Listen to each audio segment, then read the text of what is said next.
been a very long time Star Wars fan.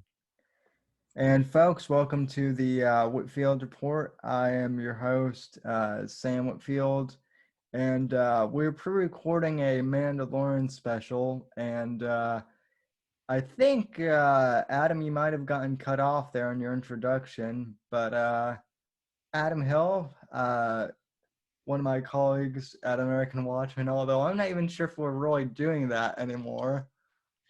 He and I are coming together to do a review of season 2 of The Mandalorian. I did a review of season 1 on the audio podcast last year, but I figured this year I would do a YouTube review. And Adam and I were talking about the finale, and he asked if he could come on. And so we've been planning this for like a week and a half now, or however long it's been. And so here we are. So, Adam, just to kind of start, what was your general impression of season 2 in general?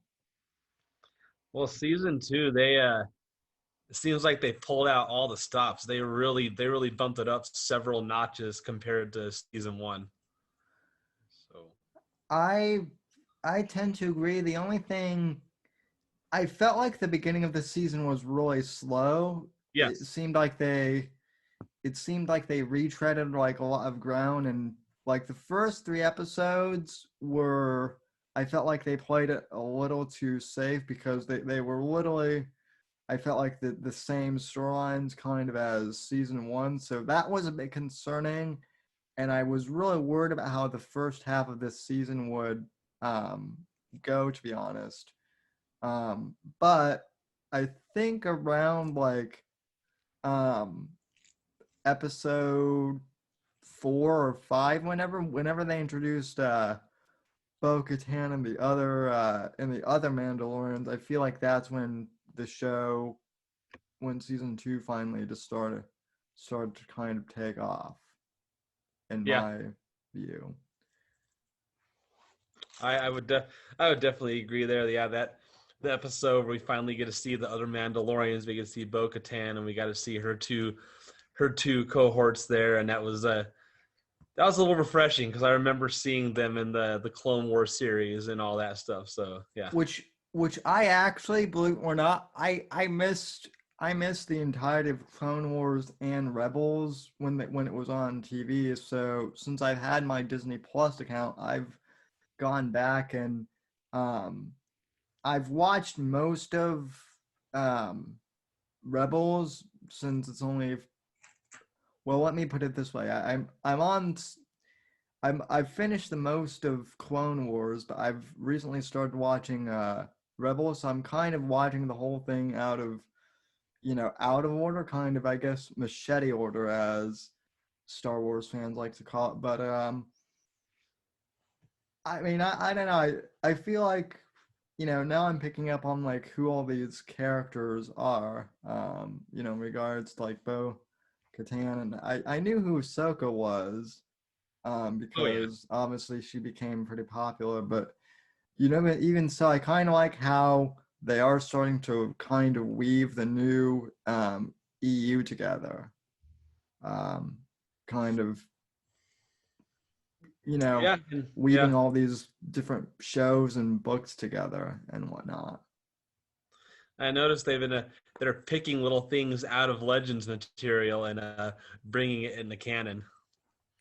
Yeah. Now, um, just kind of in general, because I know that both you and I grew up in the now Legends era. So, what were your initial concerns, if any, in regards to how Star Wars was going to treat that when you heard that Disney was buying Lucasfilm?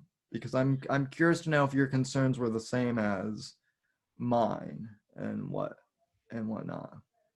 Well, I mean, I remember when that happened, and I remember when Disney took over and they announced that pretty much all expanded universe materials officially no longer canon. They basically scrapped everything. But then, the reason I think they did that is because they wanted to start from a clean slate.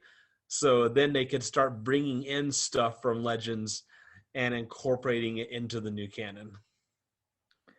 Yeah, I mean that makes sense. That was, I mean, I knew that they were going to do that. My concern is that they were going to butcher it, which they kind of.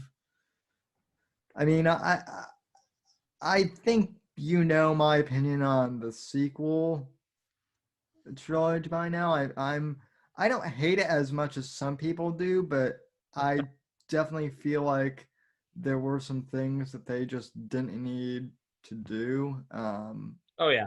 And that will kind of tie into the end of the Mandalorian later. But I mean, I feel like season one of the Mandalorian was really strong all the way through, and then season two kind of it it started weak but kind of grew over the season, which was good.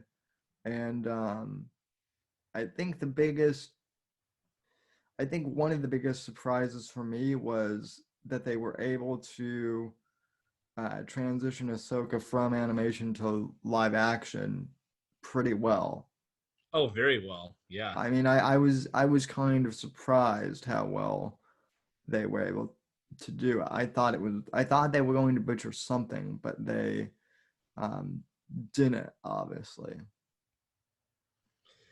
Yeah, I liked it. I mean, I think Rosario Dawson did a pretty good job at doing Ahsoka. I was kind of surprised they didn't pick Ashley Eckstein, who was the CGI model for the Clone Wars Ahsoka. Yeah, but um, and I mean, I like her, but I mean, I don't know if she looks anything like. I mean, from what I've seen, she doesn't really look like this, although she was the base for CGI. So I mean, I don't know. Maybe they did some screen tests of her and she didn't translate well, or Maybe. that's one of those things that you know I don't know. But she is cute, so I will say that. But um, and then I guess the big thing that everyone is talking about now with the Mandalorian is the season finale, which you and Oh, I both obviously. rewatched. One of the things that I was I was also pleasantly surprised by was how they handled the return of Boba Fett, because they had kind of been dropping little hints that he was going to return, and um, I wasn't really I wasn't really sure how they were going to do it, and the way in which they brought him back was better than what I expected that they were going to do. Oh yeah, and I love how they actually got the same guy that played Jango Fett to play Boba Fett in the series. It was kind of cool to see him back in live action as Boba. Yeah, and I mean, I that was kind of surprising me because I had to look up the guy, and I mean he I'm not saying this to be critical, but I mean his age, I mean he still looks good, but I mean he's changed since like 2002 or whenever Attack of the Clones came out. Yeah. But I mean he did a good job. He kind of looks like I saw some people on Twitter saying he looks like Australian Joe Rogan Oh now. my gosh. So like if they gave Joe Rogan Mandalorian armor, that's what he would look like. But Oh yeah. I tell you what though, man. Like the thing that I love, just going back to season two in general, the thing I loved about season two is John Favreau and Dave Filoni. They really turned up the heat when it comes to fan service. There was a lot of really good fan service that kind of that kind of sparked the nostalgia in the longtime fans. yeah, they sparked nostalgia, but they didn't drown us in either. I Uh-huh. feel like, and I feel like that's one thing that like a lot of like I feel like Rogue One was a lot of fan service, but the one part where Rogue One that movie kind of fell short was they kind of tried to bury people in it. I feel like, and it Right. just ended up like not flowing real well. I mean, it was a good movie, but you know it's it's nowhere near as good as The Mandalorian is, Yeah. and I think that you said on one of our texts that Dave Filoni and Jon Favreau are the best writers in Star Wars right now, and Obviously, yeah. I think that's pretty evident. Um, so obviously the big thing that everyone is talking about is the ending of the uh, the final episode, and let me just say that I feel like the beginning of the episode when they were fighting on the bridge when you had the female Mandalorians and Cara Dune, that was all good, but it felt like they were kind of blasting through all those stormtroopers a little too easily with no resistance, and so I was kind of like, okay, when are they going to hit a wall? And then they did, both metaphorically and literally somewhat. And um, I like the fact that also they they actually made the Dark Troopers somewhat of a threat to Mando and to the rest of the group. And even after Mando sucked them out of the airlock, so to speak, they were able to kind of come back and begin wreaking havoc again. And I thought it was a really good setup. Um, what were your thoughts initially leading up to, I guess, the the end of the finale? I kind of like the Dark Trooper droids, but then again, I didn't like them because they like if you look back at the original like the Star Wars Battlefront storyline from the game, and if you look at some of the comics and you see what the Dark Troopers really were. Like the Dark Troopers, they were like the special forces of the stormtroopers. And so Right. changing them to droids, I mean, they were cool looking, but for them to be like the top of the line, like special operations, the droids seemed a little bit slow and clunky with their movements. Yeah, well, and initially, it was also kind of initially. I will say that the one criticism I have with the Dark Troopers too is I was a bit confused because initially I thought that with um I keep wanting to call him Gus Fring because I know him from Breaking Bad, but oh, what's his face? Oh, Moff Gideon. Yeah, Moff Gideon. I was initially thinking that the Moff Gideon or Moff Fring or whatever we want to call him was going to use Baby Yoda's DNA for the Dark Troopers and kind of make them like a super, I guess, soldier type of thing initially. I didn't think they were going to be droids. Yeah, Um, I could have seen that. But I tell you what, though, like kind of jumping off the Dark Trooper thing. Speaking of well, now we all know him as Grogu. Um, his DNA. I don't know if you caught it, but in one of I think it was the episode before the Ahsoka episode. Um, you see that clone room, and if you look closely, you'll see a Snoke clone in the back. yeah, I did see that, and I did want to talk to you about that. After we kind of get through Um, the other thought I thought with them making the Dark Troopers droids though, that has to kind of do with Disney. I'm kind of thinking because well, let's just jump to the what everyone's talking about with the Mysterious Jedi appearing at the end and saving everyone's ass. I mean, from the get-go, as soon as I saw the X-wing, there was no question in my mind as to who it was. Oh, of course. And Oh, and yeah. that's what kind of amused me is there are people online who were like, I had no idea who it was until I saw that green lightsaber. I thought maybe it could have been Ezra, or it could have been uh could have been Ahsoka, and I'm like, neither of those characters have ever piloted an X-wing Right. to my knowledge.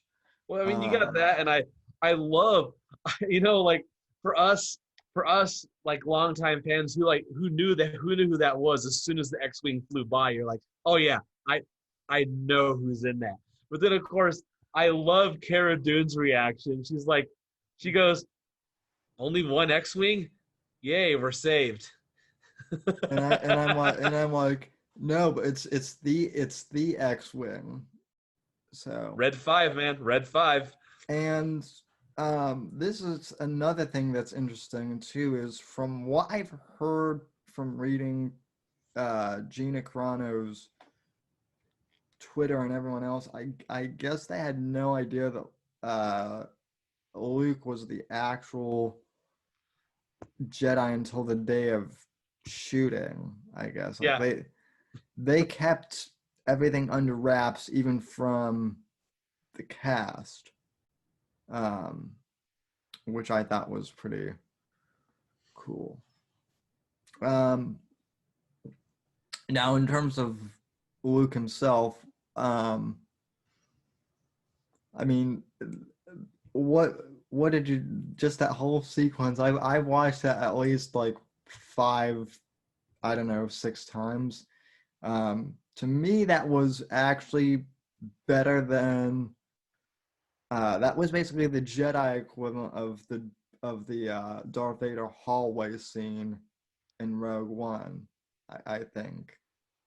Um, Oh, yeah, obviously, and in my opinion, the whole Luke sequence from the moment that she was looking at the Mandalorian girl was looking, you see that dark cloaked figure walking down the hallway, and I'm like, from that point all the way pretty much until the end, in my opinion, that was one of the best scenes in all of Star Wars.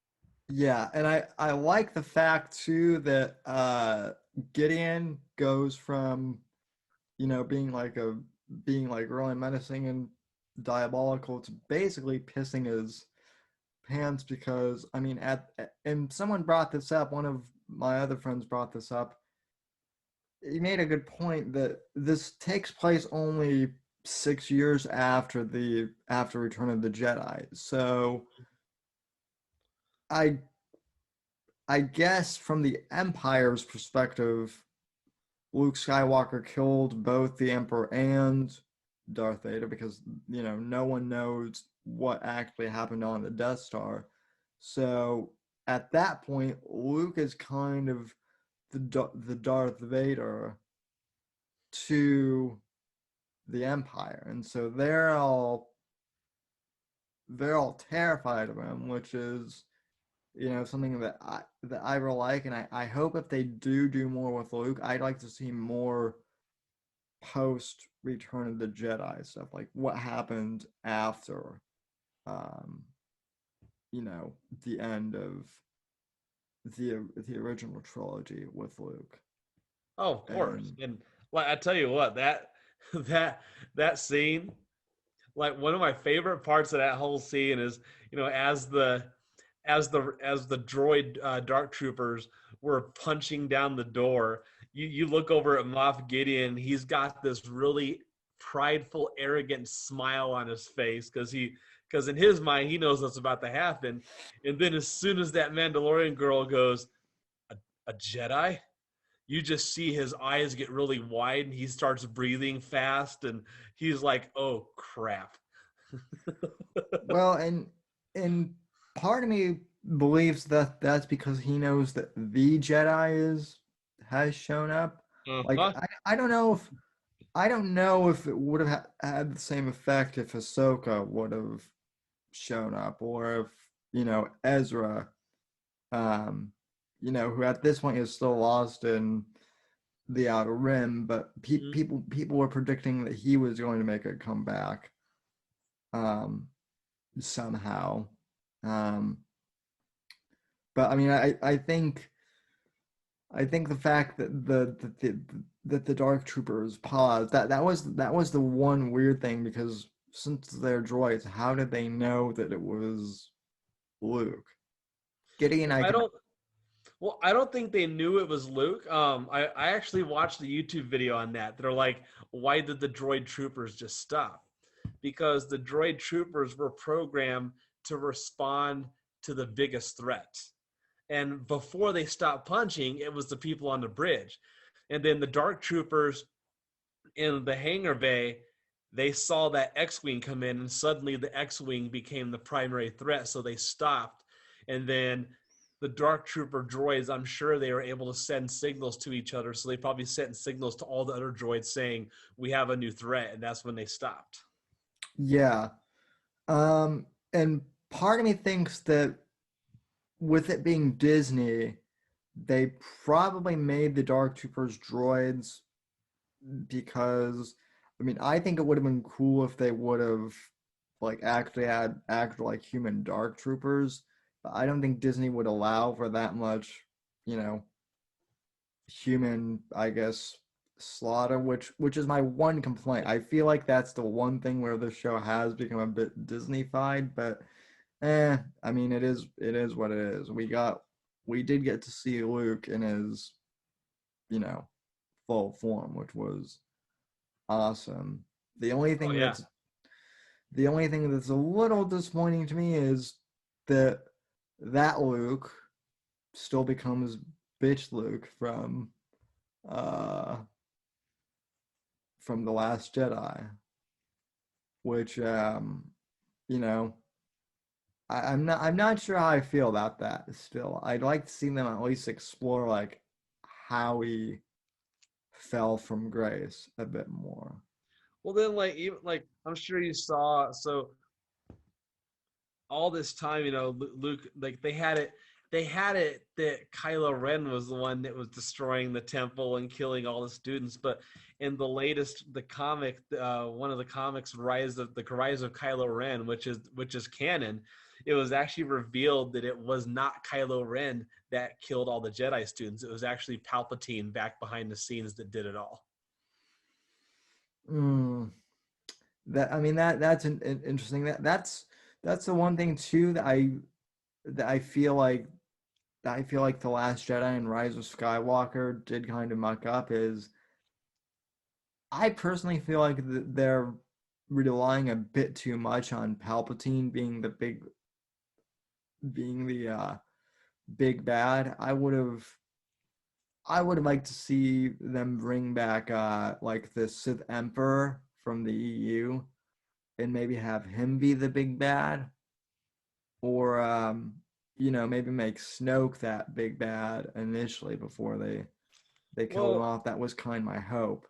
Well, Snoke, you see that's one thing that disappointed me is they completely they trash Snoke in The Last Jedi.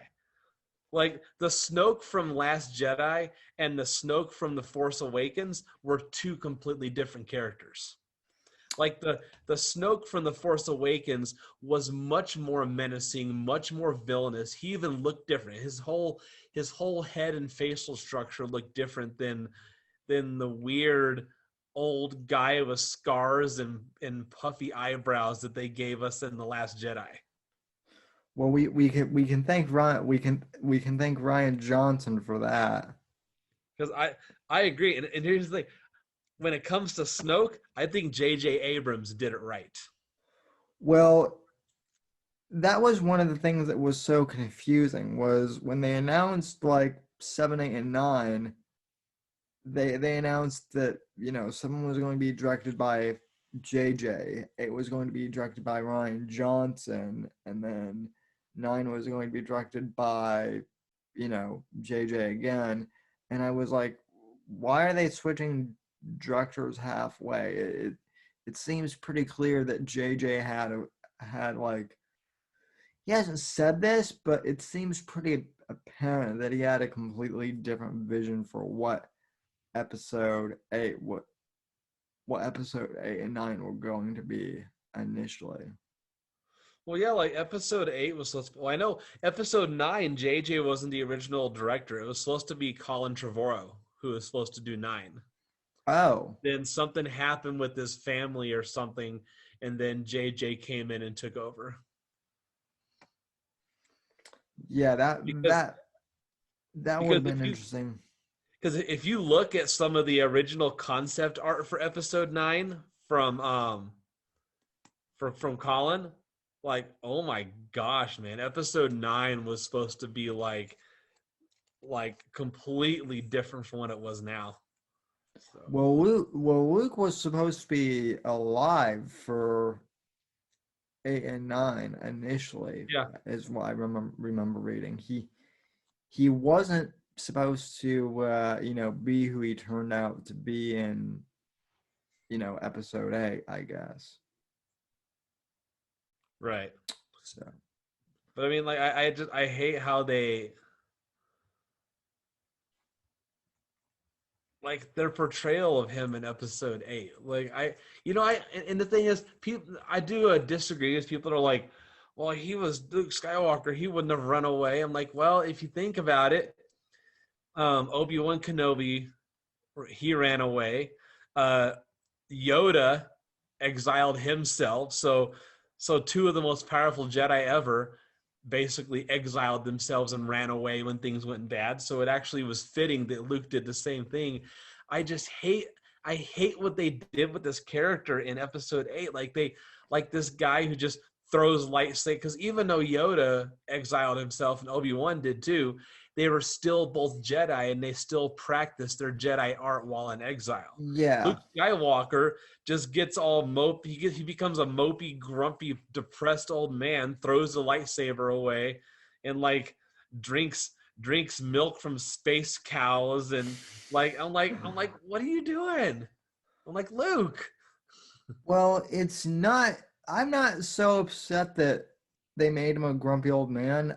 I'm upset more by the fact that they did next to no, they basically gave no explanation. I mean, they did a little bit, but it was kind of like it was kind of like really, really, dude, you got afraid of your nephew and that you can save him, so you just even after you slaughtered the order, you just ran away. It seemed out of character after he saved Darth Vader, and redeemed him, who, I mean, let's face it, Vader was at that point a mass murderer, and he was redeemable, but yet, Kylo wasn't.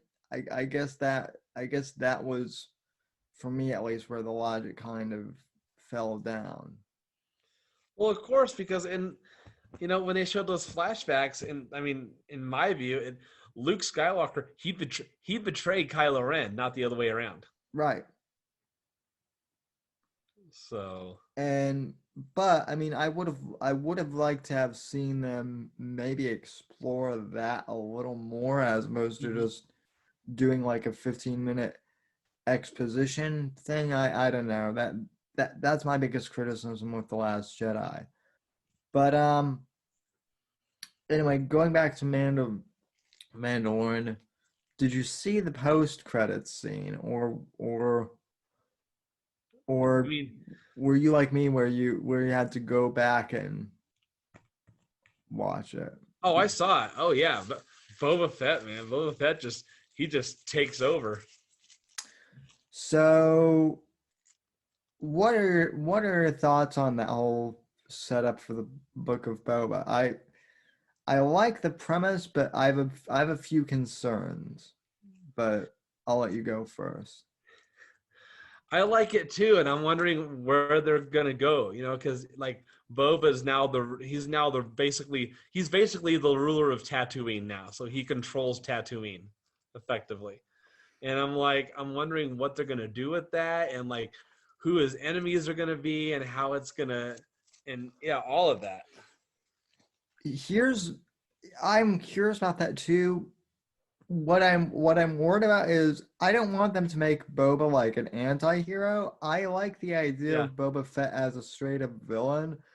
I kind of want him to become like the Tony Soprano of the Star Wars universe in a sense where he is a bad guy and that's, clear, but even though he's a bad guy, you still kind of like him.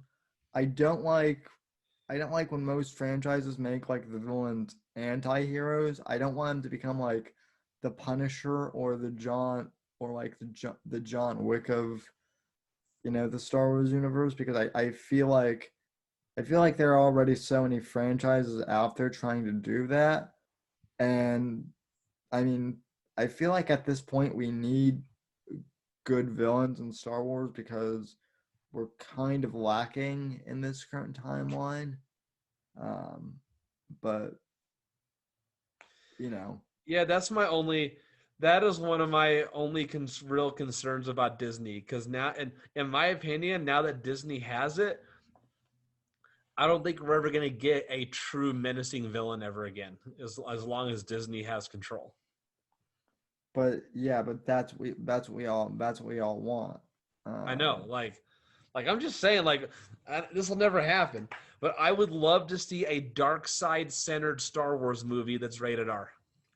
oh yeah, me too. I Oh, would I would love to see them adapt the I would love to see them go back to the old Republic timeline and seriously adapt the Darth Bane novels, which are extremely dark, but if they do it well, they could adapt them.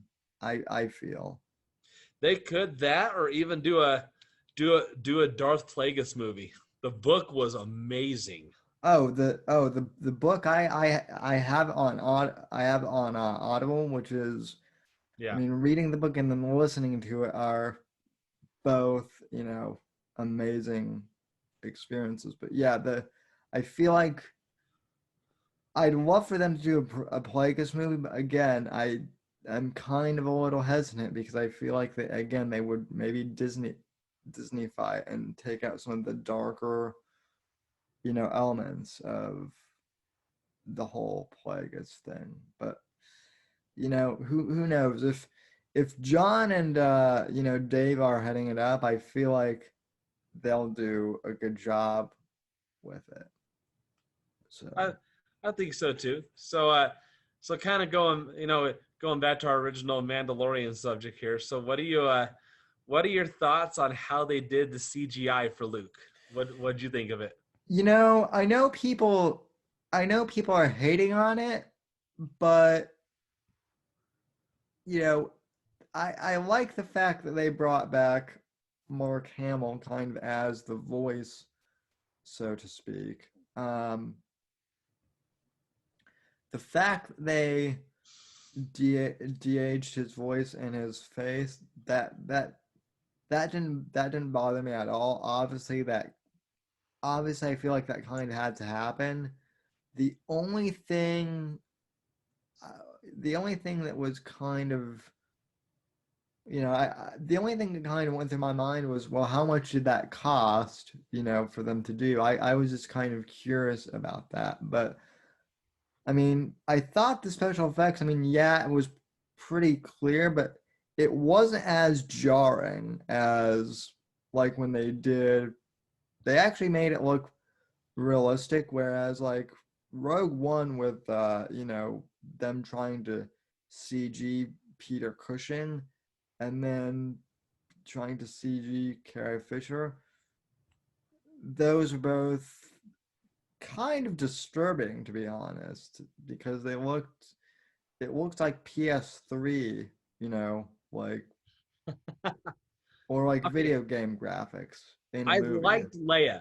I liked CGI Leia, but yeah, C, CGI Arkin, that just it didn't sit well. Yeah, I've seen better deep fakes of CG Carrie than what we got in the movie, but I feel like they did pretty good with Luke. Um, and I actually, the guy who was the body, who was actually like the body for Luke, he actually, I will say this, he could have maybe pulled off a younger Luke on his own if they wanted to go that route.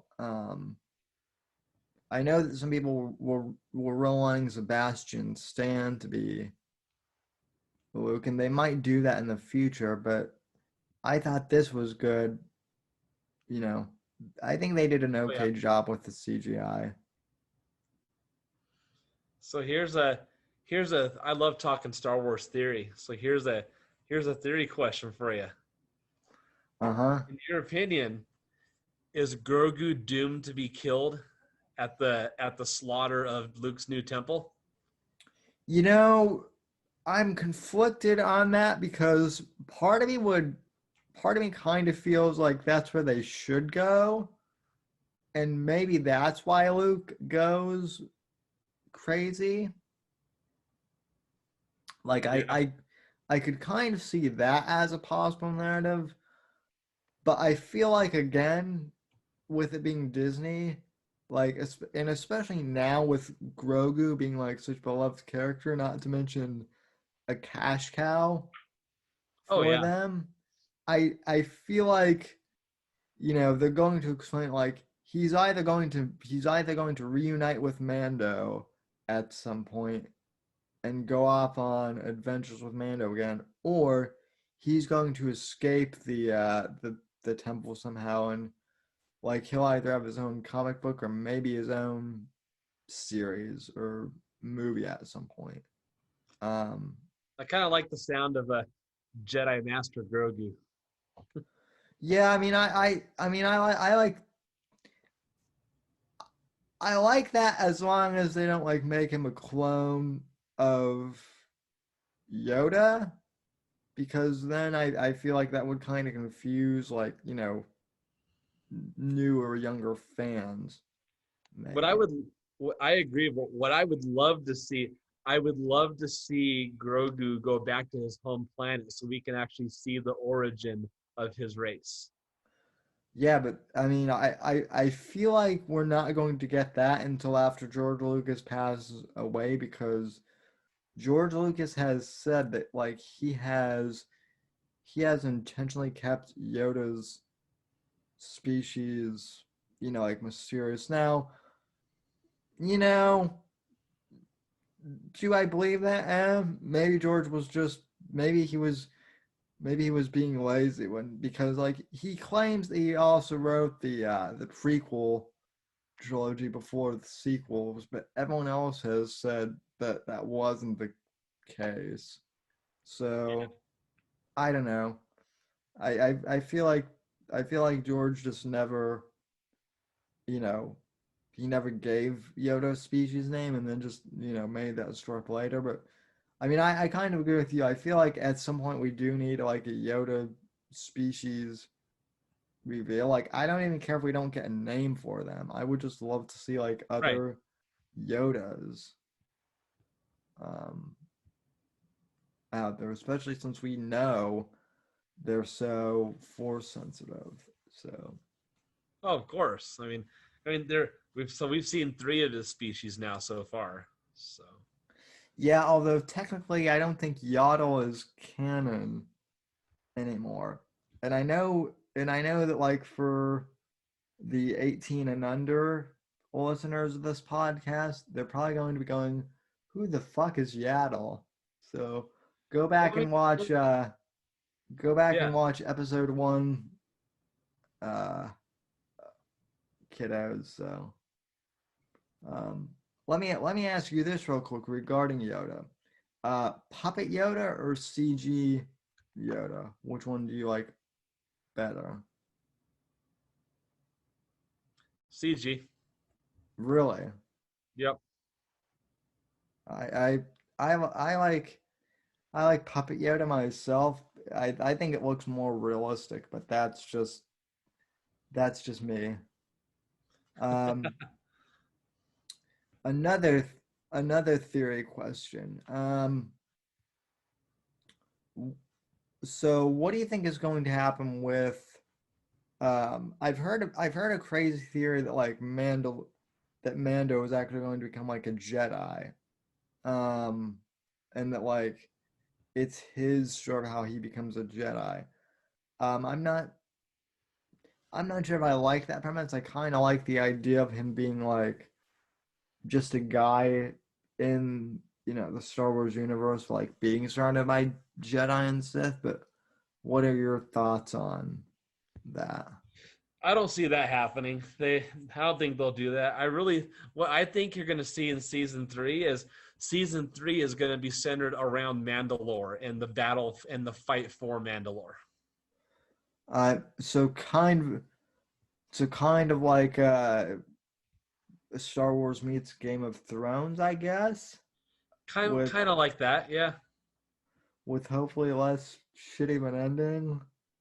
So, Yeah, and less gratuitous stuff. okay, oh come on, that was the best part of that was the only good part of Game of Thrones. Speaking of, what do you think of Pedro Pascal as Mando? I like him as Mando. I can't I love him as Mando, but to be honest, as someone who watched Narcos, to me he'll always be the DEA guy, that happens to be wearing a man a Mando armor. So Well, he also plays one of the main villains in the new Wonder Woman movie, oh yeah, did you see Maxwell that? Lord. Did you see Wonder Woman yet? No, Okay, I did. We'll maybe we'll save that for another podcast, or you might have to listen to my review at some point. I I liked it initially, and then like after a few days, I was kind of like, you know, I actually have now I have some time to digest it. It's not as good as I thought it was initially. yeah, So I'm just curious to see how they brought back Captain Trevor. it's So I mean, it's that's yeah, that's the big issue I have. It's really weird. It's really weird and kind of convoluted the way. I won't spoil anything, but it's good. like it's one of the weirdest. It's one of the weirder parts of the movie. Um, I'll just leave it at that. Um, oh, so are you familiar with the Jedi Fallen Order video game? Oh yeah, oh yes, of course. In fact, I have both of the Fallen Order. Uh, oh wait, no, I don't have Fallen Order. I am familiar with Fallen Order, but I have the Jedi Outcast games on my Okay. computer, Well, well, which Jedi Fallen Order is he follows a Jedi named Cal Kestis who is yeah, so I've played Fallen Order. okay. So now that you know that, so in your opinion, who do you think is most likely to make an appearance in Mando season 3? Cal Kestis, Ezra Bridger, or Mace Windu? There was never any canon. It was never officially declared canon that he died. Well, let me I think we're either go I don't think we're gonna get Ezra in the Mandalorian, at least not yet. And I don't think we're going to get Kyle Katarn at least yet, because LucasArts has kind of said that they want to keep the most of the video game characters kind of in their own like video game universe right now. So I'm thinking it probably will be like Mace Windu at one point, or as I like to call him, Jedi Master Mother You, Sam Jackson's favorite Yes. word basically. So so with that, yeah, I could see them bringing back Mace Windu because I mean, there was a comic that was made that took place after Order 66, and like again, like it was never actually proven that he died, because Jedi, Obi-Wan Kenobi, he survived that fall in Order 66. Granted, he fell in the water, and then like so many Jedi have like survive extreme like distance falls and like without any scratch. And yeah. but Although you know Mace did have his hand chopped off, and then he was fried basically by Palpatine. yeah, That's no small feat to survive. But no. And yeah, and there's that. But then so season 3, going back to season 3 speculations, they have to bring him in because Ahsoka mentioned it as the person that she is looking for. So for season 3, who would be your pick for Grand Admiral Thrawn, actor wise? ooh, I've thought of that. Um, like honestly, and this was true even when I read the original Thrawn books, I would either always picture either Hugh Grant or honestly Hugh Laurie from House. I'm not sure if you're Yeah. Oh yeah. Yep. familiar with him, but Hugh Laurie actually he played a great villain in this kind of like a terrorist type in this show called The Night Manager. He basically plays like a terrorist, like arms dealer type, and very much remind me of Thrawn's character, where he was like really smart and calculating and 10 steps ahead. So I would love to see Hugh Laurie, but at the same time, Hugh Laurie I think is almost 60, so I'd like to see them do that, but I don't think they're going to. Who do you have in mind for Thrawn? Like my number one pick for him, I don't think they're gonna get him because he's such a big budget actor. Benedict Cumberbatch. I Yeah, could I see mean, him as Grand Admiral Thrawn easily. I I like Benedict Cumberbatch. I have to admit I was kind of disappointed in the way that he did Khan and Star Trek, and I don't think it was his fault. I think it was the script he had Yeah. to work with. But I mean, I could see him doing that. I was really surprised how much I liked him as Doctor Strange. Oh yeah. I wasn't sure about that. Honestly, I could also see. Hmm, I don't know if they wanted to go like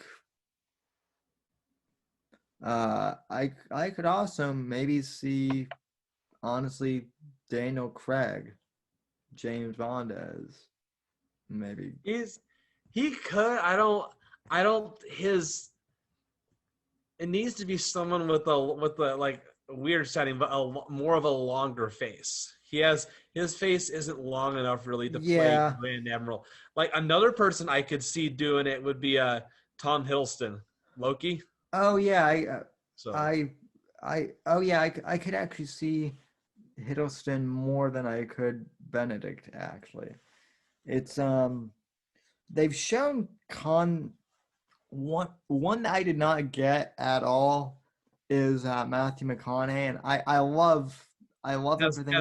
as Thrawn? No way. Yeah, I love it. I'm a big Matthew McConaughey fan, but I can't see him as Thrawn. Or really Ano- oh, here's another one I saw. I'm not sure how he'd be, but he could be good. Michael Fassbender. actually Fassbender I think would be perfect. He he was the one I was blanking on and initially. Oh, okay. I couldn't think of his name, but he's actually he and Hugh Laurie alternatively are the ones that I kind of Uh, visualize as Thrawn. So it just depends kind of if they want to, age Thrawn a bit from, Rebels. oh, of course, So, yeah. who do you see as like a live action Ezra, Oh, perhaps? Ezra Bridger. That's a great question. I feel like they could do a lot with him because when we see him, he's still a teenager, and Yep. if he's been out, in the Outer Rim for all this time, it seems like he would be an adult by now, Hmm. so it could give Lucas a lot of leeway creatively. That's a Um, great. I can't really think. I can't think of any actors around his age that would be a good fit. honestly, I could see maybe Tom Holland, um, if they, Maybe. I mean, if they gave him like a more realistic like because I know that like in the animated series they gave him like spiky hair and they but that's animation, so like realistically I could kind of see them maybe giving like a more straight laced or something or um someone actually mentioned, funny enough, that Hayden Christensen maybe, but obviously Hayden Christensen is Anakin, so Yeah. that wouldn't. I mean, I if Hayden weren't playing Anakin, I could see it, but he is, so that's out. Maybe they'll cast like an unknown as Yeah. Some new unknown actor for him. Yeah. as Ezra. So But yeah, like season three. I'm really looking forward to see because and season three is good. I think it's going to be centered mainly around Mandalore. And oh, speaking of Mandalore, let's unpack this here. So all we know about the lore of the dark saber is that whole thing that Moff Gideon and Bo-Katan said that the sword had to be won in combat. That is like there's nowhere else except the Mandalorian show where that is made known yeah, in the Clone Wars it was passed on to somebody else yeah. without combat. Which I actually had to like I actually rewatched Clone Wars to double check and because again, like I've been watching Clone Wars and Rebels. Like I'm not caught up on the like I've kind of been skipping around, episodes and seasons. So I'm not as well versed in Clone Wars, but yeah, that was definitely an episode I saw where it was given. So like that was the one thing that was weird. I feel like maybe they tried to wedge it in to make it seem like Thor's hammer. And then didn't wasn't isn't the dark saber initially a holdover from the EU as well?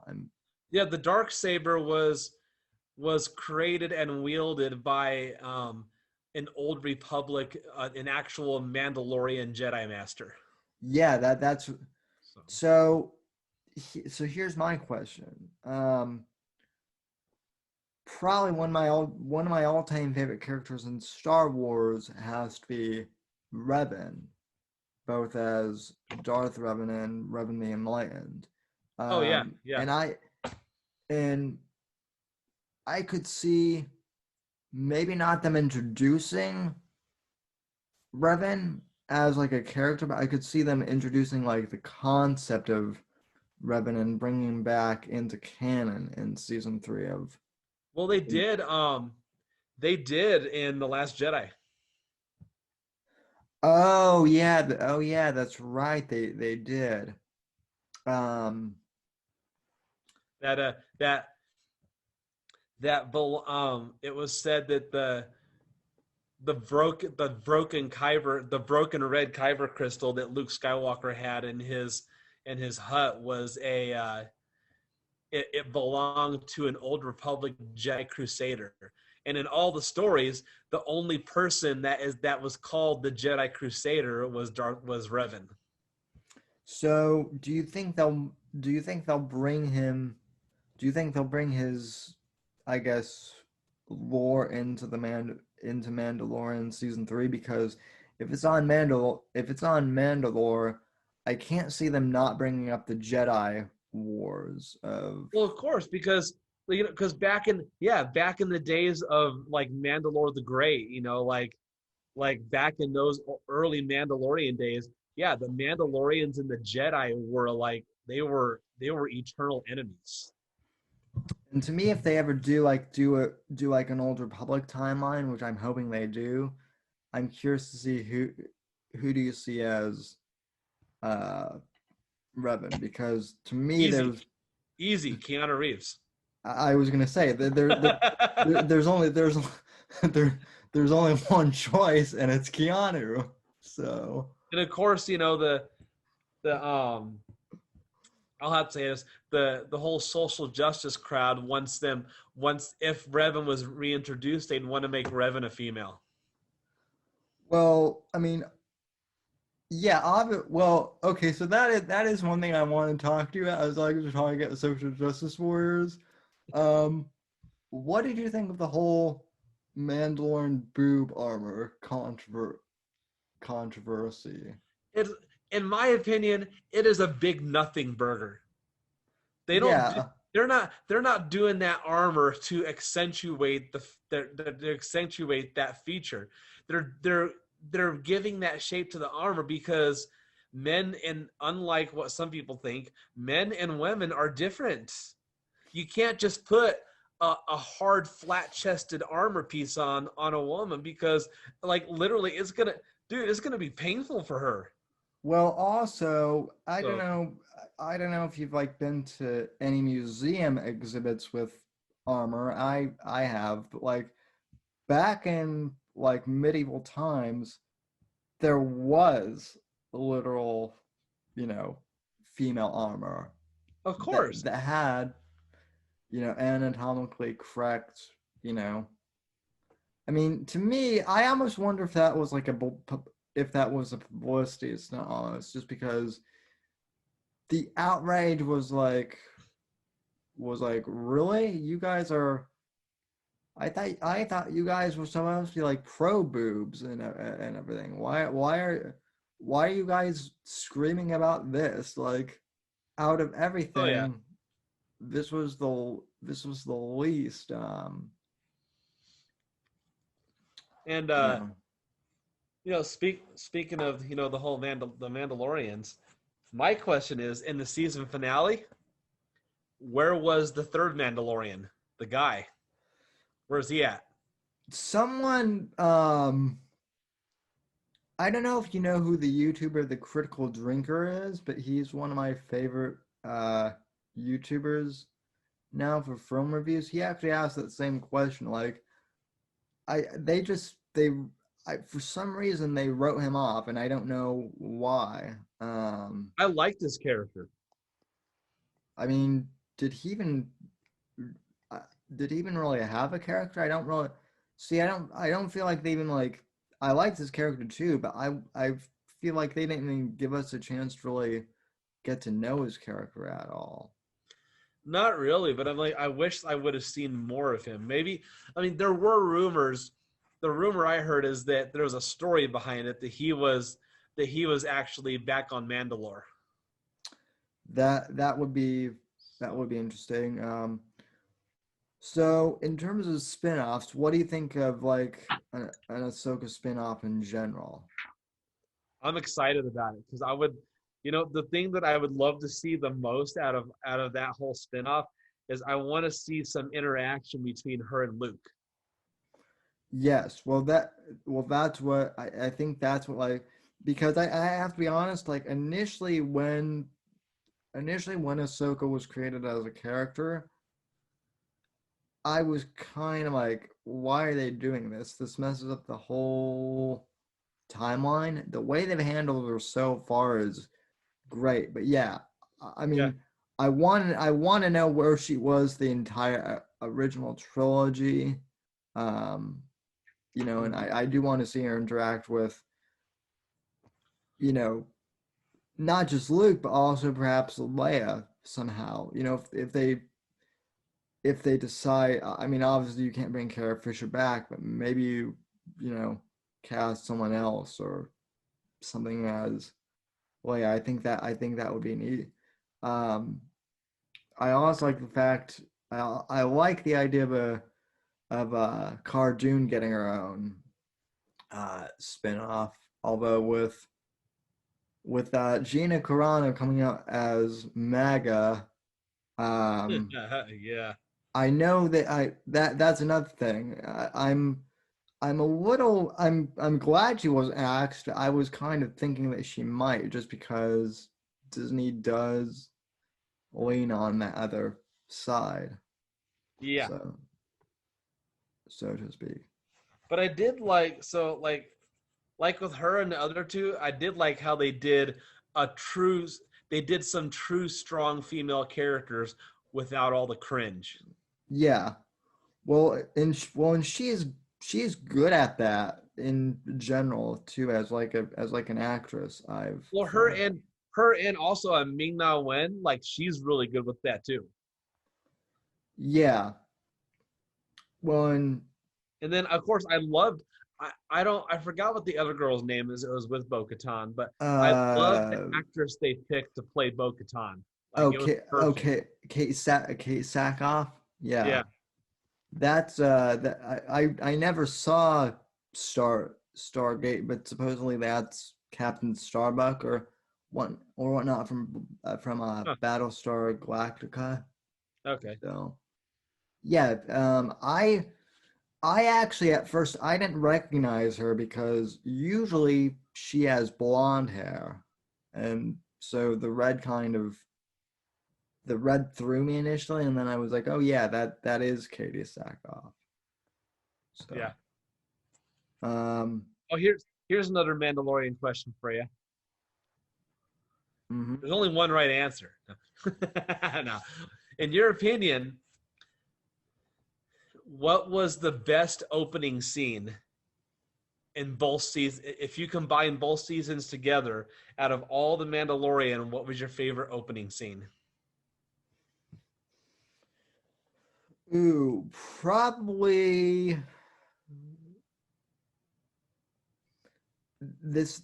I know this was a weak episode, but to me, the best opening scene of the series was when Mando goes into like that seedy like cage match thing in season two. Oh yes. Um, and I mean that's the episode where he ends up like going to save that frog lady, and like the episode, and they get attacked by like spiders. So the episode as a whole wasn't that good. I thought that was one of the worst episodes, but the opening was pretty strong because it shows that Mando, he's not just a bounty hunter, but he can survive, in kind of like really seedy and dingy, spots. He, he kind of had like a few Batman like vigilante moments Hmm. there, which I thought was cool. Just like it showed that he really matured, kind of as like he wasn't afraid to kind of be a bit more gruff if he needed to be. Yeah. What about you in terms of favorite Um, openings? like for me, it's an easy one. I think the opening scene in the Ahsoka episode was the best of the series. Oh yeah, where you actually get to see her. Well, the Yeah. thing is, I was not so I knew so like several months ago, it was announced that Rosario Dawson was going to play Ahsoka, and I knew we were going to see her in an episode of season 2, but I had no idea that they were going to bring her in that quick. Like she appeared in the episode 30 seconds in. So Yeah, well, I'm actually glad that they did that because I was worried that they were going to save her like till the end or something, and then that was going to be like because they cheapened out on her look and whatnot. But I mean, they did it. Ahsoka, I think even more so than Luke, actually was really impressive the way they handled her. And I mean, also considering that um, Rosario Dawson isn't Ashley Eckstein, like her voice is different, but I mean, you can almost kind of see the I can kind of see Rosario Dawson kind of being like an aged, um, you know, Ahsoka. yeah, So, and Rosario Dawson was also at least back when Netflix was part of the MCU. She was in all the Netflix MCU shows. yeah. So, But next season's gonna be. There's tons coming out next season. You got next year you got Mandalorian season 3. You got the Book of Boba. You got Ahsoka. You got that new one that I'm looking forward to seeing, Acolyte. It's the first live action series of the High Republic era. oh really? Uh I huh. No, I'm not as familiar with the High Republic era. What is that like before the Old Republic or like No, is that? High Republic is about. They were saying it's about 400 to 500 years before the Phantom Menace. So basically, the reason they call it the High Republic era is that's basically when they said that was the pinnacle of the Republic and that was the pinnacle of the Jedi Order. That was back when they were at their most powerful, and like it was the peak of their existence. Yeah, because I've seen like on Audible because I've bought a few Star Wars books. They keep recommending like this High Republic book that's like I guess for pre-order. So that must be what that's tying into then I guess. Yeah, and they're saying it. I mean, there's a chance because there's a villain in there, so it'd be cool if we could see maybe some. I'm sure. Yeah, you've read the book, or you've listened to it. I'm sure, so you know who Darth Tenebris is. Oh yes. So I'm curious if they'll either have him in here, or if maybe they'll have a young Darth Tenebris with Darth Tenebris's master in the High Republic.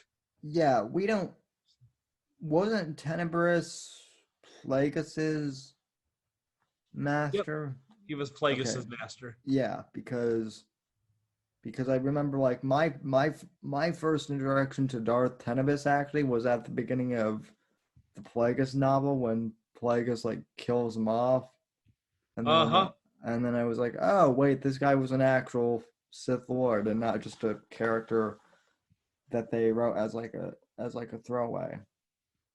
So But yeah, so I mean, so I'm curious who the villain is going to be in in the in the High Republic era. So yeah, I'm I mean at this point I'm hoping that they really give that they give Dave and John like total creative control over Lucas because other than hiring those two, I don't really think Kathy Kennedy knows what she's or let me put it to say, I think Kathy Kennedy knows what she's doing, but she's all for the feminist agenda, so she's trying to, you know, let me just say she has her own agenda and leave it at that. oh, of course, yeah. Give Dave Filoni and John Favreau full control. I agree. Well, I do know that it hasn't been confirmed that it was scrapped, but as far as I know, the Star Wars trilogy that the Game of Thrones creators, the showrunners were doing, is still happening, and there's rumors that it was supposed to be Old Republic. Yeah, which I mean, prior to the stinker end of like Game of Thrones, when Game of Thrones was still good, I was like, holy crap! The fact that Dave and Dave are doing the Old Republic, like it's gonna be really good. And then I almost wonder if someone at Lucasfilm like saw the ending of, and then decided to.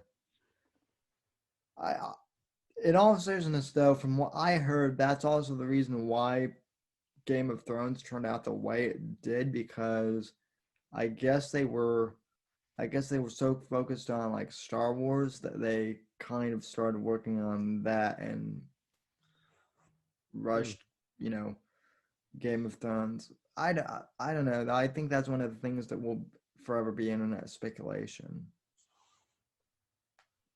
for sure. Um, any anything else as far as the Mandalorian goes? I think we need to see more Luke. Yeah, we have to see Luke again. Like we have to. So in regards to that, like long term, here's an interesting question. Would you would you rather they give Luke like his own series, or give Luke like, you know, another movie or something, or would you rather that Luke Series. just or would you rather that Luke just like make cameos, kind of like uh I don't know, kind of like how Stan Lee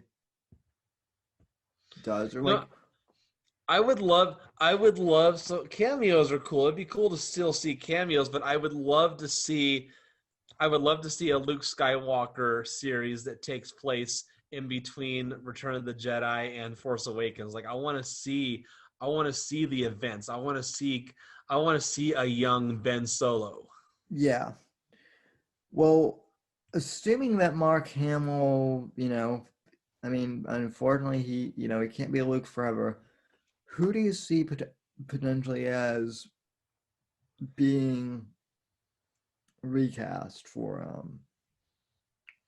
I like Sebastian. I like him. I like Sebastian too. I'm not sure if Sebastian has the voice of Luke. That's my only thing. He definitely has the look, and I mean, depending on how Falcon and Winter Soldier does, he might not have time to do both. Yeah. But I definitely like him the most. I would like. I'd actually I would actually like them to maybe bring in Mara Jade or something at some point. Well, they were during the making of Rise of Skywalker. There were rumors that there were going to be flashbacks to Mara Jade, but that never happened. Yeah, That was in Colin Trevorrow's original script that he was actually going to introduce Mara Jade into the canon. that would have been cool to Yeah, see her. But yeah, I mean, I'm certainly hoping that if we do get Luke, it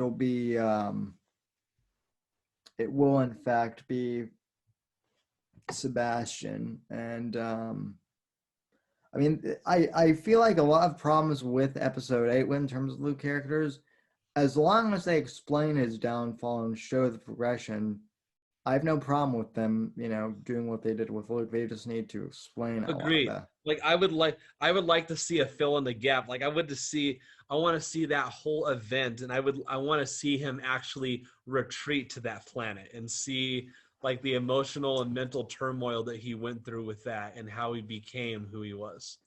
Which is why, as much as I love the character, that's one of the reasons why I think that Grogu needs to be killed off. I feel No, no. I feel like I I feel like that.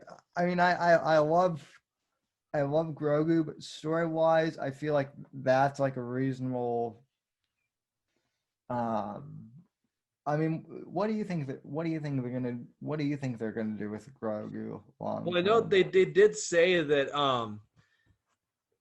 the Mandalorian is about 20 years prior. It's like 20 years prior to Episode 7. So Right. Um. So so then, do you think he'll go back with Mando, or at some point, or I think what I think happens is I honestly think I think R2D2 saves Grogu. so? Because I mean, in Episode 6, he's 50 years old, and yet he's still like an infant, basically. Basically, Well, I mean or their species ages slower because I mean Yoda lived to be 900. So yeah. So yeah. Um. Yeah, yeah, Grogu at this point is, I mean, I feel like they've actually done pretty good, for just using a puppet that basically makes like cute baby noises. And oh, of course, but it'll be interesting to see how they develop him like as a character. I So want to see him talk. well, and that's the other question. Will he talk backwards or forwards, do you think? um Oh, so this is kind of a throwback to episode 2. Did you know that there was one line that Yoda spoke naturally? Oh, I seem to remember that, but I can't remember which one. His his line was, and he said it normally, completely normally. He said, "Concentrate all your firepower on the nearest starship." Oh yeah. I'm like, wait, you talk normal. Do you think it was that on purpose, or did Frank Oz forget to speak it backwards? Like, because he could have said, "On the nearest starship, concentrate your firepower." Yeah, But I no, could. he said a complete full sentence. I was like, all right, Yoda. Well, and that is one thing too. Is in the Old Republic video games, the Yoda species character speaks forwards. I Huh. seem to remember. So yeah, that Speaks forward, he does. that could be very interesting. Yeah. So all right, well, is any final thoughts or anything else you want to cover in regards to Star Wars or The Mandalorian? I mean, there's a lot more that we could unpack, but I know that you have you Yeah. have some time constraints, and I have time constraints. Yeah. Nothing else for me today. All I will say is, in regards to this is, I was kind of disappointed with Disney Plus initially because there wasn't a lot of content that came out like last year when it launched, other than The Mandalorian and other than like maybe a few like Marvel animated things. But I feel like in 2021 they're definitely upping their content, which will be good. Oh yeah. So, um, so that's good. So that's good. Where can people find you on social media if they want to communicate with you or chat Star Wars, or are you on the DL from social media right now?